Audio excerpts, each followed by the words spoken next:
Hello everyone, आज हम बात करेंगे कि आप अगर प्रयागराज घूमने आ रहे हैं तो आप किस स्टेशन पर आ सकते हैं। वहाँ पर रहने का क्या व्यवस्था है, आपको फ्रेश होने का क्या व्यवस्था है, कितना आपका पैसा लग सकता है, मिनिमम कितना आप खर्चा में घूम सकते हो पूरा मेला को, और त्रिवेणी संगम पर कैसे आसानी से स्नान कर सकते हैं। क्योंकि बहुत लोग त्रिवेणी संगम पर नहीं पहुंच पाते और इधर ही स्नान करके आ जाते हैं। और सबसे बड़ी बात तो ये कि किस साइड में बाबा लोग रहते हैं, यानी कि साधु बाबा, नागा बाबा किस साइड में रहते हैं और उनका जो शोभा यात्रा होता है वो किस रास्ते से संगम की ओर जाता है। सब कुछ मैं आपको विस्तार से बताऊँगा। तो आइए शुरू करते हैं वीडियो को। तो सबसे पहले आप अपना सामान अच्छी तरह से पैक कर लें, क्योंकि ठंडा का मौसम है और वहाँ पर अच्छा खासा ठंडा लगता है। तो आप अपने हिसाब से कोई भी गर्म कपड़ा ले लें, अपना स्वेटर ले लें, चादर ले लें, गमछी ले लें, जो भी आपको लेना होगा ले लें। और कुछ ट्रेन में खाने के लिए भी ले लें, क्योंकि ट्रेन में मुश्किल से खाने के लिए मिलता है। और निकल जाएँ अपने नज़दीकी स्टेशन पर। और सबसे पहले मैं आपको बताना चाहूँगा कि आप अपने स्टेशन से कोई भी शाम वाला गाड़ी पकड़िएगा, क्योंकि आप अगर शाम वाला गाड़ी पकड़ते हैं तो सुबह होते-होते आप प्रयागराज या फिर प्रयागराज से कोई भी स्टेशन हो, वहाँ पर आप सुबह-सुबह पहुँच सकते हैं। हम लोग भी 2 से 3 बजे तक की सुबह में स्टेशन पर उतर चुके थे और सुबह 4 बजे मेला में प्रवेश कर चुके थे। तो मैं आपको बताता हूँ कि आपको मेला में आने के लिए नज़दीकी स्टेशन कौन-सा पड़ेगा। तो सबसे पहले देखिए, आप अपने स्टेशन से, अपने गृह स्टेशन से आप प्रयागराज जंक्शन या फिर नैनी जंक्शन या प्रयाग जंक्शन या फिर रामबाग या फिर झूसी स्टेशन, यहाँ भी आप आ सकते हैं। मैंने आपको 4-5 नाम बताया स्टेशन का, जो कि प्रयागराज में ही पड़ता है। मेला के आस-पास में ये सारा कुछ स्टेशन है। आप वहाँ पर कहीं भी आ सकते हैं। तो सबसे पहले हम लोग झूसी स्टेशन पर ही उतरे थे। तो झूसी स्टेशन जो है, बनारस से डायरेक्ट ट्रेन आती है झूसी के लिए। तो आप बनारस साइड से आ रहे हो तो आप बनारस से झूसी के लिए ट्रेन पकड़ लो और झूसी आ जाओ। हम लोग झूसी आए थे, क्योंकि झूसी मेला से एकदम नज़दीक है, 1 से 1.5 किलोमीटर में है। यहाँ पर आपको आने के बाद क्या होगा, झूसी स्टेशन पर जैसे ही आप आते हो, यहाँ से मेला लगभग 1 से 2 किलोमीटर पड़ेगा, जो कि आप पैदल भी जा सकते हो और हम लोग भी पैदल ही गए थे। झूसी स्टेशन पर सब कुछ व्यवस्था है, जैसे कि आप यहाँ पर फ्रेश भी हो सकते हैं, आप अपना मुँह हाथ धो सकते हैं और आप अच्छे से यहाँ पर अपना मोबाइल-वोबाइल चार्ज करके आप स्टेशन की ओर, आप मेला की ओर बढ़ सकते हैं। तो आइए मैं मेला की ओर जाने के लिए आपको रास्ता बताता हूँ। और जैसे ही आप स्टेशन से बाहर निकलेंगे, झूसी स्टेशन जैसे ही बाहर निकलेंगे, वहाँ पर आपको एक रोड मिलेगा। उसी रोड को पकड़ लेना है या फिर किसी से पूछ लीजिए कि हमें शास्त्री ब्रिज तक जाना है। कोई भी बता देगा आपको कि शास्त्री ब्रिज तक किस रास्ते से जाना है। इसी रास्ते से आपको शास्त्री ब्रिज तक आ जाइए। वहाँ पर आपको आने के बाद मेला में घुसने के लिए आपको रास्ता मिल जाएगा। वहाँ पर बहुत सारे लोग इसी रोड से नीचे मेला में उतर रहे होंगे, क्योंकि आप रोड से आ रहे हैं तो आपको नीचे उतरना है, क्योंकि वहाँ पर किनारा है, गंगा मैया का किनारा है और किनारे पर ही मेला लगता है। तो आपको जस्ट रोड से नीचे उतर जाना है और वहाँ से शुरू होता है आपका मेला। तो आपको डिसाइड करना है, जैसे आप मेला में घुसेंगे तो आपको डिसाइड करना है कि किस रास्ते से आपको संगम की ओर जाएँगे, क्योंकि बहुत सारे रास्ते हैं संगम की जाने के लिए। और आप मेला में प्रवेश कर चुके हैं, तो देखिए आपको रोड से उतरे हैं तो आपको क्या करना है, आप संगम के इस साइड में हैं। मैं आपको बताता हूँ, आप जैसे ही रोड से उतरेंगे तो आप संगम के इस साइड में और बीच में है गंगा मैया और उस साइड पर है आपका संगम। इसलिए आप किसी भी पीपा पुल से, आपको पीपा पुल मिलेगा, है ना? उसको पांटून पुल भी बोलते हैं।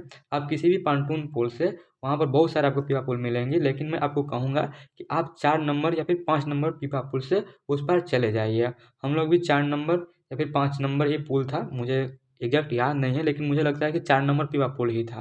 हम लोग 4 नंबर पीपा पुल से उस साइड चले गए थे। आपको संगम पर जाने के लिए सबसे पहले आपको उस साइड में जाना ही पड़ेगा, उस पार, क्योंकि आप इस पार हो। आप जैसे ही शास्त्री ब्रिज से नीचे उतरे हो, मेला में घुसे हो, एंटर मारे हो मेला में, तो आप मेले के आप संगम के इस साइड हो और जो संगम है ना, संगम अ, आपको गंगा मैया पार करोगे, जैसे ही पांटून पुल बनाया गया है, उसमें जैसे आप उस साइड जाओगे, तो आपको उस साइड जाने के बाद कुछ दूर चलने के बाद आपको संगम मिलेगा। मैं आपको एग्ज़ैक्ट लोकेशन बताता हूँ कि संगम कहाँ पर है। तो क्या करो, आप जैसे ही मेला में एंटर करो तो आप डिसाइड कर लो कि मुझे 4 नंबर पीपा पुल की ओर जाना है। आप जैसे उस पुल की ओर जाओगे, उस पीपा पुल की ओर जाओगे, तो आपको इसी रास्ते में बाबा लोग, साधु संत जो भी नागा बाबा लोग रहते हैं, उनका अखाड़ा भी इसी रास्ते में बना हुआ है। तो आप ये रास्ता बिल्कुल ही आपको देखने योग्य रहता है। तो आप इस रास्ते से जाइए और जाने के बाद आपको वहाँ पर बाबा लोग का दर्शन करते-करते आप जाते-जाते रहिएगा, तो आपको पीपा पुल मिलेगा और वो पीपा पुल के बाद आपको उस साइड में चले जाना है। और एक बात याद रखिए कि जब आप पीपा पुल पार करेंगे तो आपको सेक्टर नंबर 4 में पहुँचेंगे। जैसे ही आप पीपा पुल पार करते हैं तो आप सेक्टर नंबर 4 में जाते हैं और सेक्टर नंबर 4 के बगल में ही है आपका सेक्टर नंबर 3, जो कि सबसे बेस्ट सेक्टर है और इसी सेक्टर नंबर 3 में संगम पड़ता है। तो आप किसी भी तरह से सेक्टर नंबर 3 में ज़रूर पहुँच जाएँ और संगम पर स्नान कर लें और इसी सेक्टर में आपको बोटिंग से संगम के बीच में जाने के लिए भी मिल जाएगा। क्योंकि देखो, आप संगम पर जाते हो तो आप संगम के किनारे पर आते हो, मतलब कि आप बीच में नहीं जा पाते हो। तो अगर आपको बीच में जाना होगा तो सेक्टर नंबर 3 में ही आपको बोट मिलेगा, तो आप बोट से बीच में जा सकते हो। बीच में मुझे कहने का मतलब आप मध्य में जा सकते हो, मिडिल में जा सकते हो, जहाँ पर मेन संगम आपको दिखेगा गंगा मैया और यमुना जी का। तो आप वहाँ जाना चाहते हो तो सेक्टर नंबर 3 में आपको जाना पड़ेगा। सेक्टर नंबर 3 में ही आपका संगम मिलेगा। संगम में नहाना भी है आपको, तो सेक्टर नंबर 3 में ज़रूर जाएँ आपको। सेक्टर नंबर 3 बहुत ही महत्वपूर्ण हो जाता है। तो आप 2-3 घंटा लग सकता है सेक्टर नंबर 3 में जाने के लिए। यहाँ शास्त्री ब्रिज से जैसे आप उतरे हैं तो 3 से 4 घंटा आपको लग जाएगा वहाँ पहुँचने में सेक्टर नंबर 3 में, या फिर 2 से 3 घंटा। आप भीड़ के ऊपर डिपेंड करता है कितना भीड़ है, क्योंकि पीपा पुल है, पाउंटेन ब्रिज जो भी है, जिसको पीपा पुल, पाउंटेन ब्रिज जो भी आप कह लीजिए, उसको पार करने में 1 घंटा लग ही जाता है, क्योंकि बहुत सारा भीड़ रहता है। हम लोग जिस दिन गए थे, शाही स्नान के दिन फर्स्ट दिन ही गए थे, उस दिन सबसे ज़्यादा भीड़ था। तो हम लोग पार करने में 1 डेढ़ घंटा लग गया था और उस साइड गए थे तो सेक्टर नंबर 4 में पहुँचे थे। सेक्टर नंबर 4 में पहुँचे तो वहाँ हमने पूरा बाबा का देखा, बाबा सब जा रहे थे, उनका रथ यात्रा निकला था, तो हम लोग ये सब देखते हुए गए थे सेक्टर नंबर 3 में। और सेक्टर नंबर 3 में जाने के बाद हम लोग वहाँ पर स्नान किए। स्नान करने के बाद फिर हम लोग वहाँ पर अच्छे तरह से एक्सप्लोर किए, घूमे-फिरे, मज़ा लेते हुए पूरा मेला का। फिर हम लोग उधर से रिटर्न होते हुए खाते-पीते, आप लोग भी खाते-पीते रहिए, पानी भी ले लीजिए साथ में, क्योंकि पानी मिलना मुश्किल होता है। मैं रिकमेंड करूँगा पानी-वानी लेते रहिए और पीते रहिए और बाबा सबका देखते रहिए।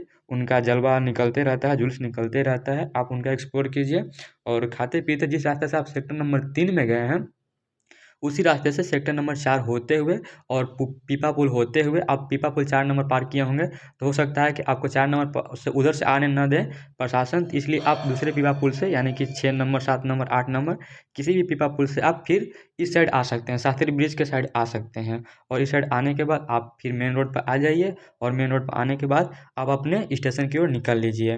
देखिए, आपको स्टेशन पर आने के लिए वहाँ से बस 10-15 मिनट लगेंगे। Shastri station, sorry, Jhusi station पर आने में आपको 15 से 20 मिनट लग जाएंगे वहाँ शास्त्री ब्रिज से। इसलिए आप अपने ट्रेन के अकॉर्डिंग आप मेला से निकल जाइए और अपने घर की ओर रवाना हो जाइए। देखिए, मेला घूमने में आपको 1 दिन का समय लग सकता है। हम लोग 12-1 बजे तक घूम लिए थे, क्योंकि 4 बजे तक हम लोग मेला में पहुँच चुके थे, 4 बजे सुबह में। और 4 बजे सुबह से घूमते-घूमते, नहाते-घूमते और पूरा एक्सप्लोर करते मेला को अच्छे तरह से, हम लोग 12 बजे करीब में हम लोग बाहर निकल चुके थे। मतलब कि जिस शास्त्री ब्रिज से नीचे उतरे थे, उसी शास्त्री ब्रिज वाला रोड पर हम लोग 12 से 1 बजे तक फिर से आ चुके थे। और आने के बाद हम लोग अपने स्टेशन, झूसी स्टेशन तक आ गए। और झूसी स्टेशन पर आने के बाद हम लोग वहाँ पर बैठे, आराम किए और फिर हमारा ट्रेन आया।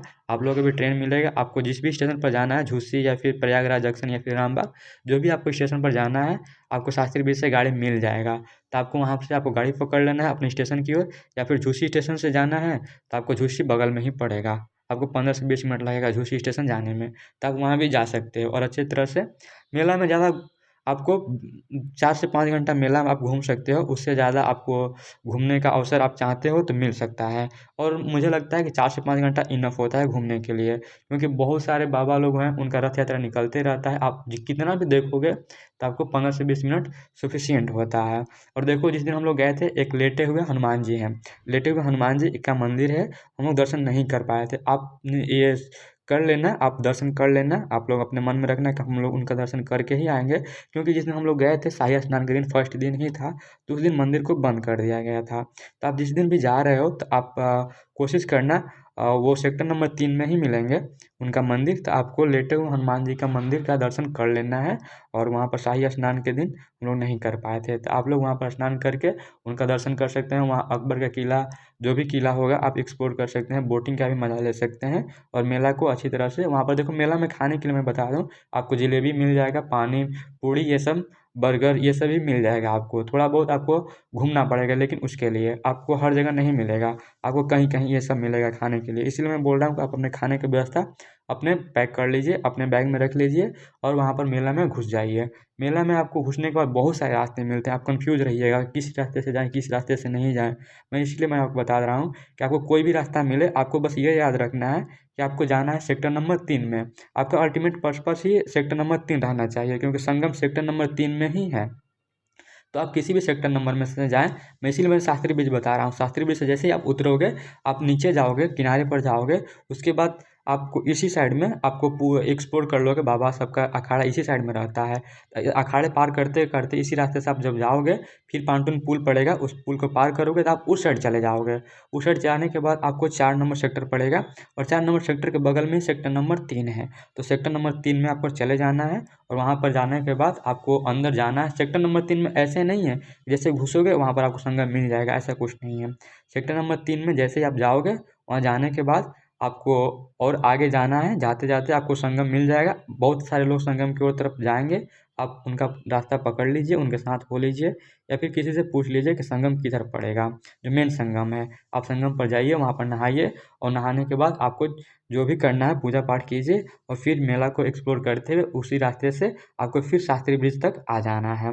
और इसी ब्रिज तक आने के बाद आपको मेन रोड पर आ जाना है और मेन रोड से आने के बाद आपको फिर से अपने घर की ओर निकल जाना है। तो ये रहा मेला का ओवरव्यू, मैंने आपको बता दिया कैसे क्या करना है।